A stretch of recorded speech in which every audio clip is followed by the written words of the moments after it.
السلام علیکم پیارے دوستو، امید ہے آپ سب ٹھیک ہوں گے۔ دوستو، ہم آپ لوگوں کے لیے دینی باتیں، دعائیں اور دینی مسائل لاتے رہتے ہیں۔ آج کی ویڈیو میں آپ لوگوں کو بتائیں گے 3 ایسے کام جس کو کرنے سے آپ کے گھر میں اتنا رزق آئے گا آپ سنبھال نہیں پاؤ گے، اور ساتھ میں رزق کے حوالے سے کچھ ایسی باتیں بتائیں گے جو یقیناً آپ کو پتہ ہی نہیں ہوگی۔ اگر آپ جاننا چاہتے ہیں کہ رزق کیا ہے اور سب سے آسان طریقہ کیا ہے اسے حاصل کرنے کا، تو اس ویڈیو کو پورا ضرور دیکھیں اور آپ لوگوں کو رزق کے بارے میں بہت کچھ معلوم ہو جائے گا۔ چلیے شروع کرتے ہیں۔ ایک مسجد کے سامنے ایک فقیر بیٹھا ہوا تھا جو لوگوں سے پیسے مانگ رہا تھا۔ جب نماز ختم کر کے نمازی مسجد سے باہر نکلے تو اس فقیر کو کچھ نمازیوں نے اتنا شرمندہ کیا کہ وہ بھاگ کر شراب خانے کے دروازے پر باہر جا کر بیٹھ گیا۔ جو بھی شرابی شراب خانے سے باہر نکلتا تو اس فقیر کو کچھ نہ کچھ دے کر کہتا کہ ہم تو گنہگار ہیں، شاید تیری دعا سے ہمیں نجات مل جائے۔ اس سے میں نے یہ بات سمجھ لی کہ گناہ کر کے شرمندہ ہونا نیکی کر کے تکبر کرنے سے بہتر ہے۔ سورہ شمس میں اللہ تعالیٰ 11 قسمیں کھانے کے بعد فرماتا ہے، بے شک وہ کامیاب ہو گیا جس نے اپنے نفس کو پاکیزہ بنا لیا۔ حضرت امام شافعی رحمۃ اللہ تعالیٰ علیہ فرماتے ہیں، اس شخص سے ہرگز محبت مت کرو جو اللہ سے محبت نہیں کرتا، کیونکہ جو اللہ کو چھوڑ سکتا ہے وہ تمہیں بھی چھوڑ سکتا ہے۔ غربت پر کبھی بھی مایوس نہیں ہونا چاہیے، کیونکہ یہ بھی اللہ کی ایک آزمائش ہے۔ جو غصے کی بات پر غصہ نہ کرے وہ گدھا ہے، جو منانے پر نہ مانے وہ شیطان ہے۔ عالم کے لیے سب سے بڑا عیب یہ ہے کہ وہ اس چیز میں دلچسپی لے جس سے خدا نے منع کیا ہے، اور اس چیز سے بیزاری دکھائے جس کا خدا نے حکم دیا ہے۔ زندگی استاد سے زیادہ سخت ہوتی ہے۔ استاد سبق دے کر امتحان لیتا ہے اور زندگی امتحان لے کر سبق دیتی ہے۔ مخلوق میں سب سے زیادہ ہمدردی کے قابل وہ ہے جو تنگ حالی کے باوجود ہمت سے زندگی بسر کرتا ہے۔ 3 چیزوں کی زیادہ عزت افزائی ذلیل کر دیتی ہے: عورت، خادم اور گورا۔ میں نے اگر کسی شخص کی عزت اس کی حیثیت سے زیادہ کی تو اتنی ہی میری عزت اس کی نظر میں کم ہو گئی۔ سخاوت دنیا اور آخرت کے عیبوں کو ڈھانپ لیتی ہے۔ اپنے اوپر سب سے زیادہ ظلم کرنے والا وہ شخص ہے جو ایسے شخص کی عزت کرے جو اس کی عزت نہ کرتا ہو، ایسے شخص سے دوستی کرے جو اسے نفع نہ پہنچا سکتا ہو، ایسے شخص کی تعریف کرے جو اسے نہ پہچانتا ہو۔ جس پر دنیا کی محبت غالب ہو جاتی ہے وہ اہل دنیا کا غلام ہے۔ انسانوں کو قابو میں رکھنا جانوروں کو قابو میں رکھنے سے بھی زیادہ مشکل ہے۔ دل کو روشن کرنا ہے تو غیر ضروری باتوں سے پرہیز کرو۔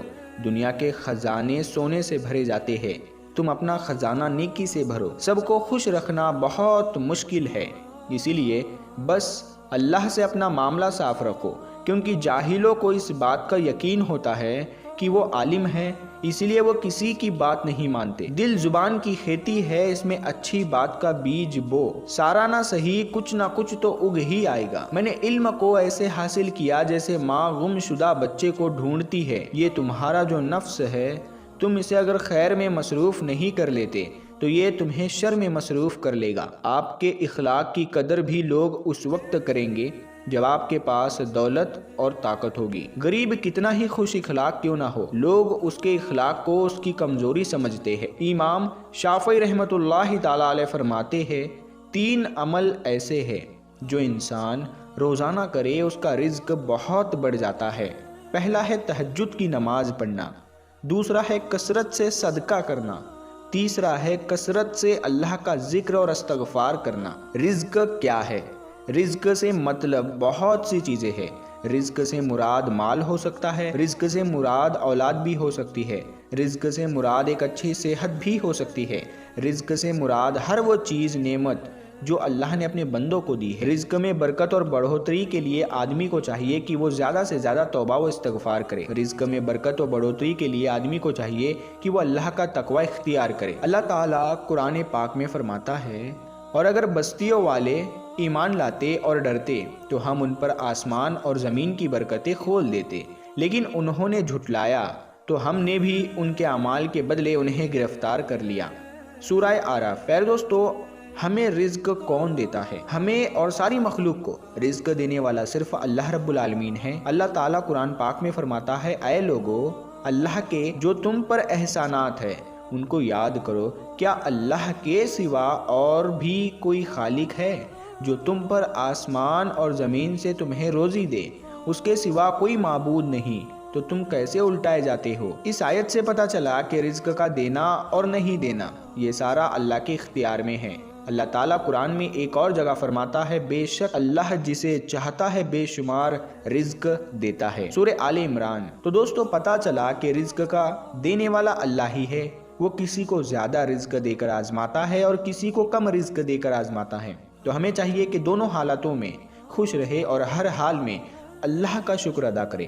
یہ بھی اللہ کی مصلحت ہے، اور اللہ جس پر رزق بند کر دے تو کوئی اور اسے رزق دینے والا نہیں، اور جسے دے تو کوئی اسے روکنے والا نہیں۔ اسی لیے ایک ایمان والے کا یہ عقیدہ رکھنا اپنے رب سے راضی ہونے کی دلیل ہے۔ اللہ ہمیں اس کی توفیق دے۔ اللہ تعالیٰ انسان کی روزی اس کے ماں کے پیٹ میں ہی لکھ دیتا ہے۔ رزق کے ملنے کے بارے میں حدیث، آپ صلی اللہ تعالیٰ علیہ وسلم نے فرمایا، رزق انسان کو ایسے ڈھونڈتا ہے جیسے موت، اور کوئی انسان تب تک مر نہیں سکتا جب تک وہ اپنے حصے کا آخری دانہ نہ کھا لے۔ یہی ایک مومن کا عقیدہ ہونا چاہیے۔ اب بات آتی ہے رزق کمانا اور اس کی چاہت کرنا کیسا ہے۔ رزق کمانا کوئی غلط نہیں ہے، لیکن حلال طریقے سے ایک آدمی رزق کمائے اور کھائے، اپنے گھر والوں کو کھلائے، اپنے رشتہ داروں کو دے، ان کی مدد کرے۔ رہی بات رزق کی چاہت کی، تو یہ انسان کی فطرت میں اللہ نے رکھا ہے۔ آدمی خوب رزق کمائے حلال طریقے سے اور اسے سماج و معاشرہ کی ترقی کے لیے خرچ کرے۔ آدمی کے اوپر ہے کہ وہ حلال طریقے سے کمائے یا حرام طریقے سے۔ آدمی کو ملنا اتنا ہی ہے جتنا کہ اس کی تقدیر میں لکھا ہے۔ ایک ایمان والا انشاءاللہ حرام کی طرف کبھی نہیں جائے گا، کیونکہ اس کو یہ پتا ہے کہ ملنا اتنا ہی ہے جتنا اس کی تقدیر میں لکھا ہے، اور اسلام نے حلال رزق کی تلاش کا ہی حکم دیا ہے، حرام رزق کا نہیں۔ حلال رزق کی اسلام میں بڑی فضیلت اور اہمیت ہے۔ اگر آدمی حلال مال کمائے گا تو اللہ رب العالمین اس کی دعاؤں کو قبول کرے گا، اور اگر آدمی حرام کماتا ہے تو نہ اس کی دعا قبول ہوگی اور نہ کوئی عبادت قبول ہوگی۔ انسان کو چاہیے کہ اپنے اور اپنے گھر والوں کے لیے حلال رزق کا انتظام کرے، اور اللہ اس کے دل کو روشن کر دے گا۔ حلال رزق دعاؤں کی قبولیت کا ذریعہ ہے۔ جو دعا مانگو گے انشاءاللہ قبول ہوگی۔ حلال رزق سے انسان کے دل میں سخاوت پیدا ہوتی ہے، اور اللہ کی طرف سے دل میں اطمینان اور سکون پیدا ہوتا ہے۔ حلال رزق کا ایک فائدہ یہ بھی ہے کہ انسان کے دل میں اللہ رب العالمین کا ڈر پیدا ہوتا ہے، اور وہ ہر چیز میں حلال اور حرام کو پہلے دیکھتا ہے۔ آدمی کے اندر احتیاط پیدا ہو جاتا ہے، وہ ہر لین دین کو اسلام کے دائرے میں رہ کر کرتا ہے۔ تو پیارے دوستو، ہم امید کرتے ہیں کہ آپ کو رزق کے حوالے سے، رزق کے حوالے سے بہت ساری چیزیں پتہ چلی ہوگی۔ تو ہم ملتے ہیں پھر ایک نئی ویڈیو کے ساتھ میں، تب تک کے لیے السلام علیکم، اللہ